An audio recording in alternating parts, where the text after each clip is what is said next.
रीना ब्याह कर ससुराल आती है। मुंह दिखाई की रस्में चल रही हैं। वाह कांता, तुम्हारी बहू तो बड़ी सुंदर है। हाँ भाई, चांद सूरज की जोड़ी है। अच्छा अब नजर मत लगाओ, रात बहुत हो गई है। सब अपने घरों को जाओ, बहू को भी आराम करना है। रीना मन ही मन खुश हो रही है। उसे अपनी सास पर प्यार आ रहा था, जो उसकी इतनी तारीफ सुनकर प्रसन्नता से फूली न समा रही थी। सास में उसे माँ दिखाई दे रही थी। मेहमान जाने लगते हैं। तभी एक आंटी उसकी सास से कहती है, बात सुनो कांता, सुंदर बहू मतलब बेटा छू, इसलिए जरा इसे अच्छी तरह समझा कर रखना।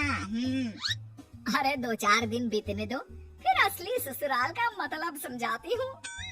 इस तरह दिन गुजरते हैं। शादी के 1 हफ्ते के बाद, बहू, मुझे तुमसे कुछ जरूरी बातें करनी है। जी कहिए माँ जी। देखो, हमारे घर में नौकर रखने का रिवाज नहीं है। घर का सब काम हम खुद ही करते हैं। अब तुम आ गई हो तो आज से ये जिम्मेदारी तुम्हारी। रीना थी एक सीधी सादी और दिल की नेक लड़की। वो सास की चालाकियों को समझे बिना घर का पूरा काम अपने कंधों पर ले लेती है। अब वो दिन रात काम में लगी रहती। उसके पास इतना भी समय नहीं होता कि वो 2 घड़ी शांति की सांस ले, एक पल पति के साथ भी बिता सके। रात को थकन से चूर जब कमरे में आती तो पति देव मुंह फुलाए सोते मिलते। कल से इनके घर आने से पहले सारा कामकाज निपटा लूंगी। लेकिन सास को शायद उसका मन पड़ना भी आता था, इसीलिए तो विनोद के आने से पहले वो बहू को रोज किसी नए काम में लगा देती, जिस वजह से धीरे धीरे रीना और विनोद में दूरियां आने लगी। सुनिए जी, कल इतवार है, आपकी छुट्टी रहेगी, कहीं घूमने चले क्या? शक्ल देखिए अपनी, बड़ी आई मेरे साथ घूमने वाली। पति का ये कटाक्ष वो सहन नहीं कर पाती और रोने लगती है। अरे क्यों रोकर मनहूसियत फैला रही है? सही तो कह रहा है विनोद, पहले अपनी सूरत देख, फिर कहीं जाने की बात कर। शादी के शुरू के दिनों में तो लेकर जाते थे, फिर अब क्या हो गया? तब तुम मेरी पत्नी थी, घर की नौकरानी नहीं। पति की बात सुन रीना हक्की बक्की खड़ी रह जाती है। उसकी जुबान से एक शब्द भी नहीं निकलता। वो तो अपने कम अकल पति को ये भी नहीं बता पाती कि इस घर को अपना मानकर सबके दिल में जगह बनाने के लिए वो अपनी हड्डियां घिस रही हैं। पति और सास की बातें उसे दुख तो पहुंचाती है, लेकिन वो रोक कर खुद को कमजोर नहीं दिखाना चाहती, इसलिए एक नई सोच के साथ अपने मन को मजबूत कर लेती है। अगली सुबह, अरे बहू, उठना नहीं है क्या आज? चल जल्दी से नाश्ता दे मुझे।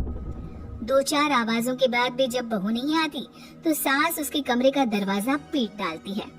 क्या है माँ, छुट्टी के दिन तो कम से कम सोने दो। कमरे में लेटी रीना मन में मुस्कुरा रही होती है। इधर सास को हैरानी होती है कि तड़के उठने वाली बहू को आज क्या हो गया। अब रोज यही होने लगता है। रीना के मन में होता तो काम करती, वरना सब यूं ही पड़ा रहता। फिर वो पति के आने से पहले सच धज कर तैयार हो जाती। अब लग रही हो ना वही पहले वाली रीना। आज कहाँ चलने का इरादा है? आज समुद्र किनारे चलते हैं माँ, हम खाना बाहर ही खा कर आएंगे। ये सब देख कांता के दिल पर सांप लौट जाते हैं। वो अचानक बहू की ऐसी काया पलट देख सोच में पड़ जाती है। वाह रे, ये तो ऐसे पलटी जैसा गिरगिट। चलो वो तो अपना खून नहीं, पर बेटे ने भी माँ को झूठे मुंह ही सही साथ चलने को ना कहा। आने दो इनको, मैंने भी रंग में भंग ना डाला तो उसकी सास नहीं। रात गए जब वो दोनों घूम फिर कर आते हैं तो देखते हैं कि कांता ड्राइंग रूम में बैठी करा रही होती है। अरे क्या हुआ माँ, आप अभी तक सोई नहीं? तबीयत तो ठीक है ना? तबीयत को क्या होना है, बस शाम से कुछ खाया नहीं, खाली पेट चक्कर आ रहे हैं। बहू से कहना कुछ बना दे मेरे लिए। सास की बात सुनकर रीना किचन में चली जाती है। अभी इसे दोबारा पहले वाले रंग में लेकर आती हूँ। तभी रीना रसोई से बाहर आती है, जिसके हाथ में खाना देख सास चौंक जाती है। लीजिए माँ जी खाना। है? इतनी जल्दी बन गया? बनाया नहीं, होटल से लाई हूँ। मुझे पता था आपने कुछ पकाया नहीं होगा। देखा माँ, कितनी समझदार है तुम्हारी बहू। इस विनोद के तो रंग ढंग ही बदल गए हैं। ऐसा क्या घोल कर पिला दिया है जोरू ने?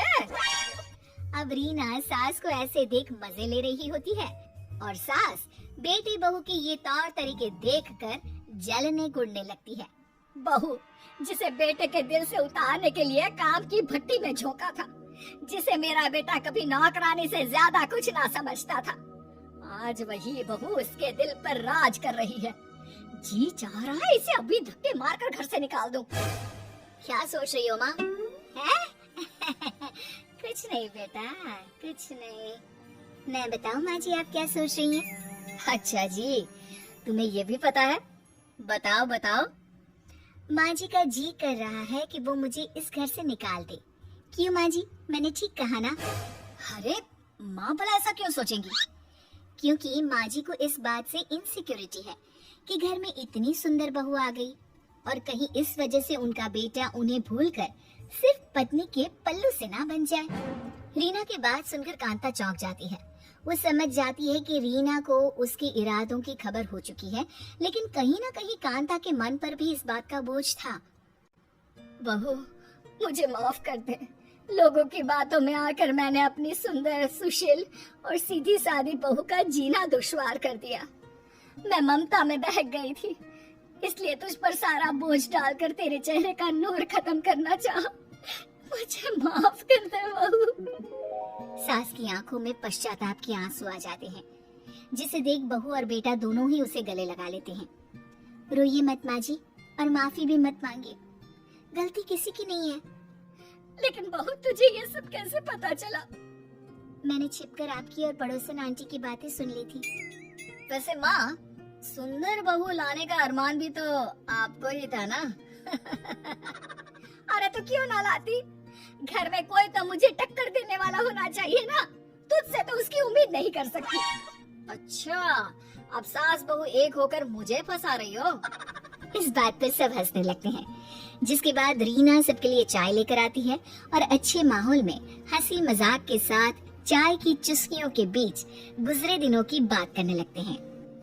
जैसे मैंने बिना सोचे समझे बस बहू को विलन समझ लिया। अगर कोई दूसरी होती तो शायद मेरे बेटे को मुझसे कहीं दूर ले जाती। पर आज मैं भगवान का लाख शुक्र अदा करती हूँ कि मुझे ऐसी बहू मिली है जिसने इतना सब होने पर भी समझदारी से काम लेते हुए सब कुछ संभाल लिया। और आपको भी समझदार बना दिया है ना माँ? लेकिन अब सब ठीक हो गया है और अब हम हमेशा साथ रहेंगे। परिवार तो आखिर परिवार है, कैसी भी सिचुएशन क्यों ना हो। अगर हम गुस्से और जल्दबाजी में फैसले करने की जगह शांत रहकर समझदारी से काम लें तो सब कुछ मुमकिन हो सकता है।